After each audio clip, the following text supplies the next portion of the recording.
السلام علیکم ورحمۃ اللہ وبرکاتہ۔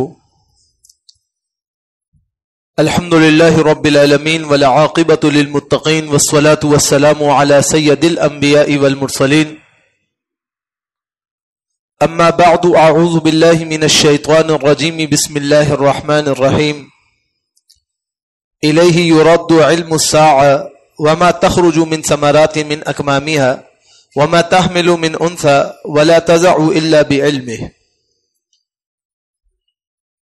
25ویں سپارے کا آغاز اللہ سبحانہ و تعالی اس سوال کے جواب کے ساتھ ارشاد فرما رہا ہے کہ قیامت کا علم کس کو ہے۔ بات بات میں سوال کیا جاتا تھا کہ آپ اور آپ کے ڈرانے ختم نہیں ہوتے، ہم کیا اسلام میں اس لیے آ گئے کہ آپ ہمیں ہر وقت حساب کتاب سے ڈراتے رہیں؟ قیامت تو آتی نہیں، کب آئے گی قیامت؟ اگر قیامت نے آنا ہے اور وہ سچ ہے تو آپ بتا دیجئے کب آئے گی۔ رسول اللہ صلی اللہ علیہ وسلم نے ارشاد فرمایا، بعثت انا والساعۃ کہاتین، 2 انگلیاں ملائیں اور فرمایا کہ میں اور قیامت اس طرح بھیجے گئے ہیں کہ میں آ چکا ہوں، قیامت آنے والی ہے۔ اب لوگوں کے سوال پہ سوال بڑھنے لگے اور سیدھے سادے مسلمانوں کو پیچھے سے پش اپ کیا جاتا تھا کہ بھئی پوچھو ایانا مرساہا، کب واقع ہوگی وہ قیامت؟ اللہ نے فرمایا الیہ یرد علم الساعہ، قیامت کا علم اللہ کی طرف پلٹایا جاتا ہے۔ کوئی نہیں جانتا قیامت کب واقع ہوگی، اللہ کے سوا کسی کو پتہ نہیں قیامت کب واقع ہوگی۔ وما تخرج من ثمرات من اکمامها، اور جو پھل اپنے شگوفوں میں سے نکلتے ہیں اللہ کے سوا کسی کو پتہ نہیں کہ وہ بد ذائقہ ہوں گے، خوش ذائقہ ہوں گے، پورے نکلیں گے، سڑے ہوئے نکلیں گے، صحیح نکلیں گے، ناقص نکلیں گے، اس کا علم اللہ کے سوا کسی کو نہیں۔ وما تحمل من انثى، اور خاتون جو بچے کی ولادت کرے گی، مذکر ہوگا، مؤنث ہوگا، ٹرپلٹس ہوں گے یا ڈبلز ہوں گے یا اس سے زیادہ ہوں گے، یہ سب اللہ سبحانہ و تعالیٰ کو پتا ہے، اللہ کے سوا کسی کو نہیں پتا۔ انسان سمجھتا ہے کہ میرے ہاں ولادت ہوگی، اللہ کو پتا ہے کہ اس کے ہاں ولادت نہیں ہوگی۔ ولادت کے امور چلتے رہتے ہیں یہاں تک کہ ولادت سے قبل مسکیریج ہو جاتا ہے۔ انسان سمجھتا ہے کہ میرے ہاں بہت کثیر اولاد ہوگی، لیکن اللہ کا حکم نہ ہو تو اس کے ہاں ولادت ہو نہیں سکتی۔ جناب سلیمان ابن داود علیہ السلام نے ارادہ فرمایا کہ اپنی 100 اہلیاؤں کے پاس جائیں گے اور ان سے 100 بچے پیدا ہوں گے اور ان 100 بچوں کو وہ اللہ کے لیے وقف کریں گے۔ فرشتے نے کہا انشاءاللہ کہہ دیجئے، یہ سن نہ سکے، انشاءاللہ نہ کہا۔ 100 اہلیاؤں کے پاس گئے، کسی ایک کے ہاں بھی ولادت نہ ہو سکی سوائے ایک کے کہ ان کے ہاں بھی مکمل ولادت ممکن نہ ہو سکی اور حمل ختم ہو گیا۔ تو یہ اللہ سبحانہ و تعالیٰ کی شان ہے، اتنی بڑی اللہ نے سلطنت دی مگر وارث عطا نہ کیا۔ سلیمان ابن داود علیہ السلام کا کوئی وارث نہیں تھا، آپ کی نسل میں کوئی آگے نہیں بڑھا تھا، تو یہ اللہ کی مرضی ہے۔ اب عورت کے ہاں کیا ہوگا کیا نہیں ہوگا یہ سب اللہ کے اوپر ہے۔ ہمارے ہاں جو یہ جاہلانہ رواج ہے کہ اگر بیٹیاں پیدا ہوں تو عورت منحوس ہے، استغفر اللہ، اس میں عورت کا کوئی قصور نہیں ہے، یہ اللہ کی مرضی ہے کہ بیٹی ہوگی یا بیٹا ہوگا۔ نہ انسان کے اپنے ہاتھ میں بیٹا ہے، نہ انسان کے اپنے ہاتھ میں بیٹی ہے، یہ سب اللہ کے ہاتھ میں ہے کہ کس کو کیا دینا ہے اور کب دینا ہے، نہیں دینا ہے یا فوراً دینا ہے، یہ سب اللہ کے کام ہے، لہذا اس میں اللہ کی طرف رجوع ہونا چاہیے۔ اللہ سبحانہ و تعالی ارشاد فرما رہا ہے اس پارے کے اندر کہ اللہ سبحانہ و تعالی کی جب پہچان انسان کو حاصل ہوگی تو اس کا ایمان نکھرے گا، جیسے جیسے اس کا ایمان نکھرے گا ویسے ویسے وہ باقی لوگوں سے ممتاز ہوتا جائے گا۔ انسان خود یہ کہے اللہ مجھے جنتی بنا دیجئے تو اللہ توفیق تو دیتا ہے، لیکن اس توفیق کو حاصل کرنے کے لیے باعمل بننا ضروری ہے اور شریعت کے مطابق اپنے آپ کو ڈھالنے والا بنانا ضروری ہے۔ اللہ کی پہچان کیسے حاصل ہوگی؟ فرمایا سب سے پہلے سمجھ لو کہ ساری کائنات کو بنانے والا اللہ ہے، فاطر السماوات والارض، زمین و آسمان کو پیدا کرنے والا اللہ ہے، اللہ کے سوا کوئی اور نہیں۔ اللہ نے قرآن کریم میں ایک جگہ فاطر فرمایا، ایک جگہ بدیع فرمایا. بدیع کا مطلب بغیر کسی ثبوت کے، بغیر کسی دلیل کے، بغیر کسی نقشے کے، اس سے پہلے کبھی ہوا نہیں. اللہ نے ایک نئی چیز پیدا فرمائی اور وہ آسمان اور زمین کی صورت میں پیدا فرمائی. جب اللہ سبحانہ و تعالی ان کا خالق ہے، ان کو کنٹرول کرنے والا ہے، ان کو مینوفیکچر کرنے والا ہے اور ان کے انضمام اور انصرام کو نبھانے والا ہے، تو اس میں سے روزی اتارنے والا کون ہے؟ اللہ ہے، اللہ ہے. اس لیے فرمایا رجوع اللہ کی طرف کرو. اللہ کی زمین پہ چلتے ہو، اللہ کے آسمان تلے بیٹھتے ہو، پھر بھی اللہ کی نہیں مانتے، تو پھر بعید ہے یہ بات کہ زمین پھٹ جائے یا آسمان گر جائے. جو اللہ کی بات مانے گا اللہ اسے بچا لے گا، اور جو نہیں مانے گا وہ پھنس جائے گا. تو اللہ کو مانیے کہ اللہ زمین اور آسمان اور ساری کائنات کا اکیلا مالک ہے اور اس کا بانی ہے، اس کے سوا کوئی نہیں. اللہ فرماتا ہے لہو مقالید السماوات والارض یبسط الرزق لمن یشاء ویقدر انہ بکل شیء علیم. آسمان اور زمینوں کے جتنے خزانے ہیں ان کی چابیاں اللہ کے پاس ہیں. اللہ جس کو چاہتا ہے زیادہ روزی دے دیتا ہے، جس کو چاہتا ہے کم روزی دے دیتا ہے. انسان کا کاروبار چل رہا ہو تو وہ سب سے پہلے اللہ کو بھلا دیتا ہے، اور جب روزی میں کمی اور کوتاہی ہوتی ہے اور جب روزی میں کمیابی ہوتی ہے تو انسان دوڑتا ہے مصلی کی طرف، دوڑتا ہے تلاوت کی طرف، دوڑتا ہے قرآن کی طرف کہ بھئی مجھے تو زیادہ زیادہ اللہ اللہ کرنا ہے، میری روزی کم ہو گئی. اللہ فرماتا ہے روزی کا بڑھانا بھی ہماری طرف، روزی کی کٹوتی کرنا بھی ہماری طرف. یہ ساری روزی اللہ سبحانہ و تعالیٰ کے ہاتھ میں ہے، اور اللہ سبحانہ و تعالیٰ جیسے چاہے فرماتا ہے. رسول اللہ صلی اللہ علیہ وسلم نے فرمایا کہ تم اپنے مال کو خرچ کرو اس سے پہلے کہ تمہارے مال کو وصول کرنا بند کر دیا جائے. قیامت سے پہلے ایک بڑی علامت یہ ہوگی کہ مال عام ہو جائے گا. ایک آدمی مال لیے پھرے گا کہ کوئی ہے جو میرا مال اللہ کے لیے لے لے. جو سب سے مفلوق الحال آدمی اس شخص کو ملے گا وہ کہے گا کہ آپ لیٹ ہو گئے، اگر آپ کل آتے تو میں آپ کا مال لے لیتا. آج تو خود میرے پاس اتنا مال ہے کہ میں بانٹنے کے لیے تیار ہوں اور مجھے کوئی لینے والا نہیں مل رہا. تو یہ اللہ کی مہربانی ہے کہ اللہ نے نعمتیں عطا کی ہیں اور ان نعمتوں کو اللہ کے راستوں میں صرف کیا جا رہا ہے. لیکن اسٹیٹس کو بنا لینا کہ جی زیادہ مالدار یہ ہوں گے، کم مالدار یہ ہوں گے، مالدار ان سے منہ سے بات نہیں کریں گے، ان کی طرف دیکھیں گے نہیں، ان کو مقابل نہیں لائیں گے، ان کو نیچے رکھیں گے، خود کو اوپر رکھیں گے. تو میرے بھائی یہ سارا مال اللہ کا ہے، اللہ کا ہے. کوئی یہ نہیں کہہ سکتا یہ مال میرا ہے. تمہارا کچھ نہیں ہے، تم خالی ہاتھ آئے تھے، سارا خالی ہاتھ کر کے جاؤ گے، تم کچھ لے کے نہیں جا سکتے. سوائے نیک اعمال کے ہم کوئی چیز نہ اپنے ساتھ رکھ سکتے ہیں، نہ لے جا سکتے ہیں، نہ لائے تھے. تو پھر فخر کس بات کا؟ اگر کوئی غریب ہے تو وہ خود غریب نہیں ہے، اور اگر کوئی امیر ہے تو وہ خود امیر نہیں ہے. اللہ نے اسے امیر بنایا، اللہ نے اسے غریب بنایا. یہ اللہ کی تقسیم ہے، اور جس کے لیے اللہ نے تقسیم کی اس پر اعتراض کرنے والا انسان کون ہوتا ہے؟ لہذا اسٹیٹس کو ختم کرنا چاہیے، برابری کرنا چاہیے، مساوات کرنی چاہیے. رسول اللہ صلی اللہ علیہ وسلم نے جب مساوات قائم فرمائی تو غریب کو امیر کے ساتھ ٹیسٹ کر دیا، میچ کر دیا، نتھی کر دیا، ملا دیا، ساتھ کر دیا، الساق کر دیا، اور فرمایا کہ کوئی فرق نہیں ہوگا، نہ امیر کو غریب پر نہ غریب کو امیر پر کوئی فضیلت حاصل نہیں ہوگی. تو آج جو ہمارے اندر یہ جذبات ہیں ہمیں اس کو تبدیل کرنے کی ضرورت ہے. اللہ سبحانہ و تعالیٰ فرماتا ہے کہ اگر کوئی ہدایت دینے والا ہے نا تو وہ اللہ ہے، اللہ کے علاوہ کوئی ہدایت نہیں دے سکتا. اللہ یجتبی الیہ من یشاء ویہدیہ الیہ من ینیب. جو اللہ کی طرف رجوع کرے گا اسے ہدایت مل جائے گی، اور اللہ جسے چاہے گا اپنا برگزیدہ بنائے گا. انسان کہتا ہے جی میں تو نمازیں پڑھتا ہوں، مجھ میں تو فرق ہی نہیں آ رہا، بس میری قسمت بری ہے. لا حول ولا قوت الا باللہ. قسمت کسی کی بری نہیں ہوتی.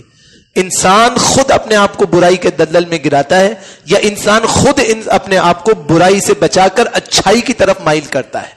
قسمت کو برا بلا نہ کہا کرو، زمانے کو برا بلا نہ کہا کرو، اپنے آپ کو بد نہ کہا کرو.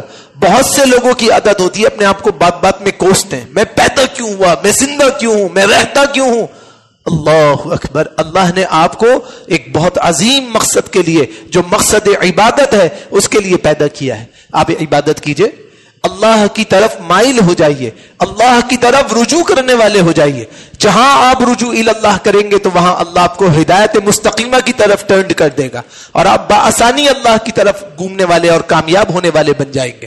یہاں سے جو نقطہ اصل پتہ چلا وہ یہ کہ انسان خود ہادیہ مہدیہ نہیں بن سکتا، جب تک کہ وہ اللہ کی رضا میں داخل نہ ہو، اللہ کے دین میں داخل نہ ہو، اللہ کی شرع میں داخل نہ ہو۔ اگر وہ اللہ کے دین کو قبول کرنے والا اور اس پر عمل کرنے والا بن جائے گا تو اللہ اس کو ہادیم مہدیہ بنا دے گا، اس کو ہدایت یافتہ بنا دے گا اور اس کو اپنے پسندیدہ بندوں میں شمار فرما لے گا۔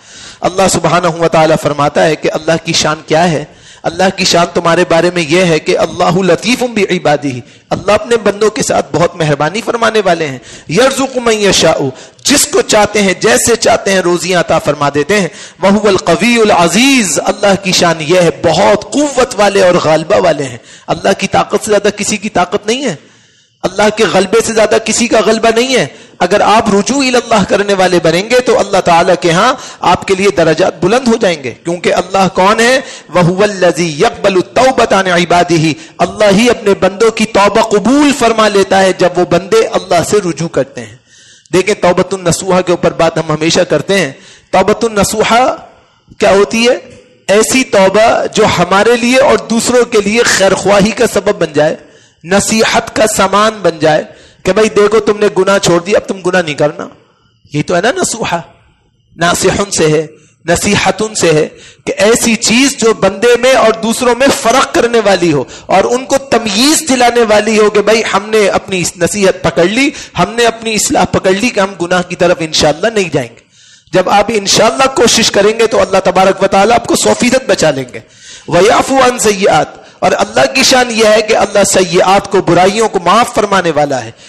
وَيَعْلَمُ مَا تَفْعَلُونَ، اور جو کچھ تمہارے کرتوت ہیں اللہ ان سب کو معاف بھی کر دے گا باوجود اس کے کہ وہ جانتا ہے۔ تو اللہ تو سب کچھ جانتا ہے، اللہ سے تو کوئی چیز مخفی نہیں ہو سکتی۔ جب اللہ سے مخفی نہیں ہو سکتی تو پھر اللہ سے مانگنے میں شرمانا کس بات کا ہے؟ اللہ سے رجوع اللہ کرنے میں شرمانا کس بات کا ہے؟ مانگیے اللہ سے، توبہ کیجئے اللہ سے، رجوع کیجئے اللہ کی طرف، آ جائیے اللہ کی طرف، معافی مانگ لیجئے اللہ سے۔ ابھی بھی آپ کے پاس جو ہے وہ 4 دن باقی ہیں یا 5 دن باقی ہیں، اللہ کے علم میں ہے کہ کتنے دن باقی ہیں، تو ان دنوں میں اللہ کو ابھی بھی راضی فرما لیجئے۔ اللہ تو بندے کے ایک عمل سے راضی ہو جاتا ہے۔ آپ نے حدیث سنی ہے کہ ایک آدمی نے 100 قتل کیے، آپ کو سنی ہے نا وہ حدیث علماء کرام سے کہ ایک شخص نے 99 قتل کیے تھے، اور بنی اسرائیل سے پہلے کا واقعہ ہے۔ وہ ایک عالم کے پاس گیا، جی کوئی توبہ وبہ کا طریقہ ہے؟ اس نے کہا توبہ 99 قتل کر کے توبہ کی بات کرتا ہے، سیدھا جہنم میں جائے گا، تیرے لیے کوئی توبہ نہیں۔ اس نے کہا چل بھائی ایک اور 100 قتل کر دیا۔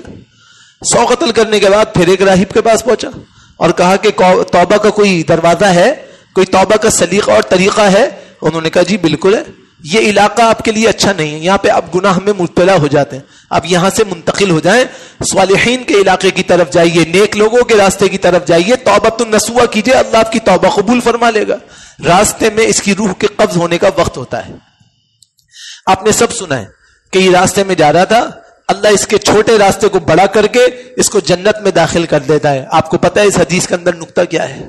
آپ کو مشائخ نے بتایا ہوگا یقیناً، ورنہ میں آپ کی رہنمائی کر دیتا ہوں۔ اس کا نقطہ معافی یہ تھا کہ جب اس کی روح قبض ہو رہی تھی، اس کو زمین پہ گرا دیا گیا تھا، یہ سینے کے بل اپنے آپ کو اس راستے کی طرف گھسیٹ رہا تھا جو نیکی کے راستے کی طرف جاتا ہے۔ اللہ نے اس کے اس رینگنے پن کو قبول کیا کہ یہ اس وقت بھی مچل رہا ہے کہ میری توبہ اللہ قبول کر لے۔ اللہ نے 100 آدمیوں کے قاتل کو معاف کر دیا۔ تو یہ اللہ کی شان ہے۔ آپ اگر ذرا سا بھی عمل کر لیں گے نا رجوع اللہ کی طرف، اللہ تعالیٰ آپ کے سارے گناہوں کو معاف فرما دیں گے، اور اللہ سبحانہ و تعالیٰ آپ کے لیے خیر کا دریچہ مقرر فرما دیں گے۔ اسی لیے فرمایا کہ یہ بات سمجھیے کہ موت کے بعد دوبارہ زندہ کرنے والا ہے کون؟ اللہ، اور حساب کتاب لینے والا کون ہے؟ اللہ۔ والذی نزل من السماء ماء بقدر فانشرنا به بلدة میتا کذالک تخرجون۔ اللہ آسمان سے بارش اتارتا ہے، پھر پانی کو ٹھہراتا ہے ایک مقررہ اندازے کے ساتھ، پھر اس سے مردہ زمین کو سینچ دیتا ہے اور وہاں سے فصل اگ جاتی ہے۔ اسی طرح اللہ مرنے کے بعد تمہیں بھی دوبارہ اٹھائے گا، تمہیں بھی زندہ کرے گا۔ رسول اللہ صلی اللہ علیہ وسلم فرماتے ہیں اللہ جب پانی کو برساتا ہے تو زمین کی 3 قسمیں ہیں، سنن اربع کی روایت ہے، 3 قسمیں ہیں۔ ایک وہ زمین ہے جو پانی کو ذخیرہ کرتی ہے پینے کے لیے، اور پانی کو جمع کرتی ہے کھیتی کے لیے، اس سے لوگ بھی فائدہ اٹھاتے ہیں، جانور بھی فائدہ اٹھاتے ہیں، زمین خود بھی نفع اٹھاتی ہے۔ دوسری زمین ایسی ہے جو پانی تو جذب کر لیتی ہے لیکن ذخیرہ نہیں کر پاتی، لوگوں کو پانی فراہم نہیں کرتی، خود پی جاتی ہے۔ اس زمین میں خود تو نفع ہوتا ہے مگر لوگوں کے لیے نافع نہیں بنتی۔ اور زمین کی تیسری کیفیت یہ ہے کہ نہ تو خود پانی کو جذب کرتی ہے اور نہ پانی کو ذخیرہ کرتی ہے، نہ لوگوں کو فائدہ پہنچاتی ہے نہ خود فائدہ حاصل کرتی ہے۔ تو زمین کی 3 قسمیں ہیں، اور اسی طرح لوگوں کی مثال ہے، جو خود علم حاصل کر کے آگے پہنچائے گا وہ کامیاب ہے، مومن ہے۔ جو خود علم کو جمع تو کر لے مگر عمل نہ کرے وہ منافق ہے، کہ اس کو سب کچھ پتا ہے مگر وہ اندر سے دوغلا پن کر رہا ہے۔ اور تیسرا وہ شخص کہ جس کو پتا ہے وہ نہ جمع کر رہا ہے، نہ فائدہ اٹھا رہا ہے، نہ دوسروں کو پہنچا رہا ہے، وہ فاسق ہے، اللہ کی رحمتوں سے نکلا ہوا شخص ہے، اور اللہ رب العالمین اس سے ناراض ہے، کیونکہ وہ نہ خود نافع ہے نہ دوسروں کے لیے نفع بخش بن رہا ہے۔ تو یہی کیفیت ہے کہ اللہ تعالی ہم سب کو دوبارہ اٹھائے گا، اور اٹھانے کے بعد سوال جواب ہوگا۔ اس کے بعد اللہ سبحانہ و تعالی ارشاد فرما رہا ہے کہ جب اللہ کی پہچان حاصل ہو جائے گی تو اللہ تعالیٰ آپ کو خوبصورت عمل کی توفیق دیں گے۔ وہ خوبصورت عمل یہ ہے کہ وَمَا اخْتَلَفْتُمْ فِيهِ مِنْ شَيْءٍ فَحُكْمُهُ إِلَى اللَّهِ، کہ جب تمہارے اندر کسی چیز میں اختلاف ہو جائے تو تم اس اختلاف کو اللہ کی طرف پلٹا دو۔ ذالکم اللہ ربی، اور کہو کہ وہ میرا اللہ ہے، وہی بہترین فیصلہ اتارنے والا ہے۔ علیہ توکلت، میں اسی پر اعتماد کرتا ہوں، وإلیہ انیب، اسی کی طرف پلٹتا ہوں۔ ایک مثال لے لیجئے، کوئی اختلافی بات نہیں ہے، کوئی اس کو ذرا سے بھی اختلافی نہ سمجھے، اختلافی مسئلہ ہی نہیں ہے میرے بھائی، نہ ہم نے کرنا ہے، نہ اللہ کے گھر میں کوئی اختلاف ہوتا ہے۔ ایک مسئلہ سمجھ لیجئے، ایک نماز میں ایک شخص ایسا عمل کر رہا ہے جو قرآن میں نہیں ہے اور حدیث میں نہیں ہے، وہ نماز پڑھ رہا ہے۔ اب مجھے لے لیجئے، میں اپنی بات کرتا ہوں، میں بڑے خشیت کے ساتھ نماز پڑھوں لیکن میں آپ کو کہوں کہ میں وضو نہیں کر رہا، تو آپ میرے بارے میں کیا فرمائیں گے؟ نماز ہو رہی ہے نہیں ہو رہی ہے؟ خشیت تو ہے نا بھائی، تقویٰ تو ہے، پرہیزگاری تو ہے، مگر میں وضو نہیں کر رہا، تو بغیر وضو کے جو میری نماز ہے وہ باطل ہے۔ اسی طرح اگر میری نماز شریعت کی مخالفت میں ہے، اگرچہ دنیا میں اربوں لوگ، کھربوں لوگ اس کو کرنے والے ہوں، لیکن وہ دلیل، وہ عمل، وہ سنت، وہ طریقہ، وہ اختیار قرآن میں نہ ہو اور حدیث میں نہ ہو، تو آپ بتائیے کہ پھر اس صورت میں میری نماز کا کیا حکم ہے؟ آج ہم سوچے اور سمجھے بغیر ایک بات کہتے ہیں، ہم سب کو چاہیے کہ ہم احتیاط کریں۔ وہ کہتے ہیں جی یہ ان کی نماز میں ہے، ان کی کچھ نہیں ہوتا۔ کیا وہ چیز قرآن میں ہے یا وہ حدیث میں ہے؟ اگر وہ قرآن اور سنت میں ہے تو ضرور کر لیجئے، اگر وہ قرآن اور سنت میں نہیں ہے تو غور کیجئے کہ میری وہ نماز جو مجھے جنت میں لے کے جائے گی، آیا کہ وہ نماز میں پڑھ رہا ہوں یا نہیں پڑھ رہا ہوں؟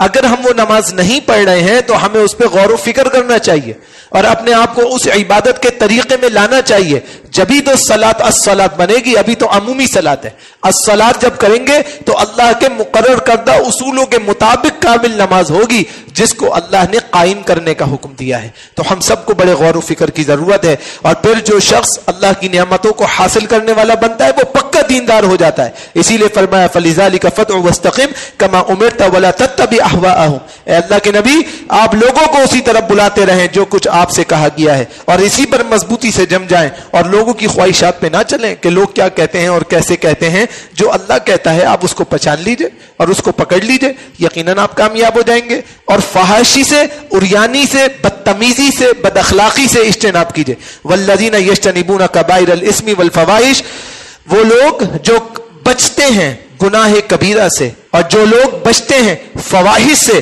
وَإِذَا مَا غَضِبُوا هُمْ يَغْفِرُونَ، جب ان کو غصہ بھی آتا ہے تو وہ اپنے غصے میں بھی معاف کر دیتے ہیں، تو پھر اللہ تعالیٰ بھی انہیں معاف کرتا ہے۔ رسول اللہ صلی اللہ علیہ وسلم نے فرمایا کہ تمہیں پتہ ہے کہ تم میں مضبوط اور طاقتور کون ہے؟